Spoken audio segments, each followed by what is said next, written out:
He knew who would betray him, knew the name, knew the time. And yet he knelt, took the basin, and washed that man's feet. Not by mistake, on purpose.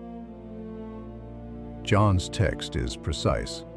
It says Jesus loved his own to the end. But the Greek word here is telos, to the extreme, to the absolute limit, to where no one else would go. And the proof of this extreme love appears in the next line. He rose from the table. The text says, Jesus knows the Father has placed everything in his hands. Everything. The total power of the universe. And the first thing he does with this power is remove his robe and tie a towel around his waist. In first-century Palestine, washing feet was a slave's task. Not just any slave, the lowest in the house. No Jewish disciple would wash his master's feet. It was considered too humiliating. The Talmud records that even Hebrew slaves were exempt from this task. Only foreign slaves, those of lowest status, were designated for it. And here the master kneels before his disciples. But there's a detail the Greek text reveals that translations miss.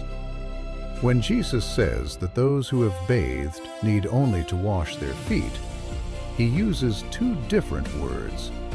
One is Louo, a complete bath, the full immersion, the transformation that has already happened. The other is nipto, a partial, localized, specific washing. What is Jesus saying with this?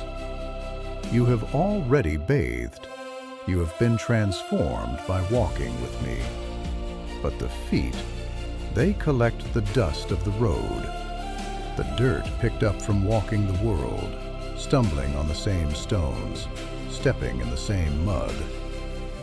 And this dirt, someone needs to wash for you. You can't do it alone. Peter did not understand. He said, "You will never wash my feet." The refusal seems humble, seems reverent. But Jesus responds with a phrase that cuts deep. If I do not wash you, you have no part with me. Part, not access, not permission. Part. The Greek word is meros, portion, share, inheritance. The same term the Old Testament uses to describe the promised land divided among the tribes. Jesus was saying, if you do not accept being washed by me, no inheritance is possible between us. Peter was not protecting Jesus. He was protecting the hierarchy, the master above, the disciple below. If the master kneels, the entire system collapses. And that was exactly what Jesus wanted. Now return to this image in Exodus. Centuries before that night, in Egypt, God gave Moses a strange instruction. Each family was to choose a lamb, without blemish, male, a year old. Keep this lamb for 4 days inside the house. 4 days living with the animal, the children naming it, sleeping beside it, feeling the warmth of its small body. And on the 4th day, at twilight, slaughter it. The blood of this lamb would be spread on the doorposts and lintel, not inside the house, outside, visible. And the instruction was clear. Eat it with your loins girded, sandals on your feet, and staff in hand. Eat it in haste, because it is the Lord's Passover. The blood on the doorposts was not decoration, it was coverage. When the angel of death passed by, he would see the blood and pass over. The family inside was not more righteous than others, not more holy, not more deserving. They were covered. If this connection between Passover and the foot washing is opening something in you, save this video. This is one of those reflections that comes back different each time you revisit. And now see what John does with this image. On the same night the Passover would be celebrated, the same feast that remembered that blood on the doorposts, Jesus kneels with a basin. But this time the coverage is different. The water he pours on the disciples' feet is the gesture of the Lamb who knows what is to come. The Lamb of Exodus did not know. This one does, and chooses. And here the scene becomes unbearable. Because Jesus did not only wash Peter's feet, he did not only wash the feet of John, who was reclining beside him. The text says he began to wash the disciples' feet, all of them, including Judas. The devil had already put into Judas's heart the purpose to betray Jesus. John records this before the foot washing. Jesus knew, and he knelt before him just the same. He took the feet of the man who would sell him for 30 pieces of silver, poured water, dried with the towel he had wrapped around his waist.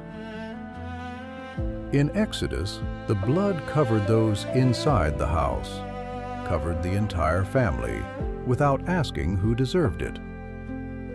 In that room, the water covered the feet of everyone, without asking who would stay and who would leave to betray the master.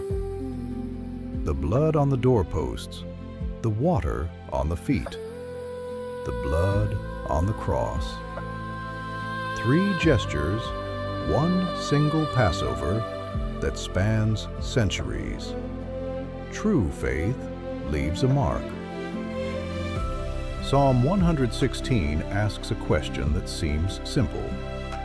What shall I render to the Lord for all his benefits to me?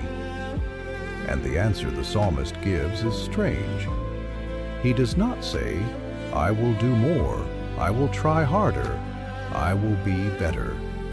He says, I will lift the cup of salvation. The return is to receive, to accept the cup, to let oneself be covered.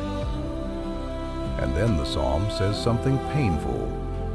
Precious in the sight of the Lord is the death of his saints.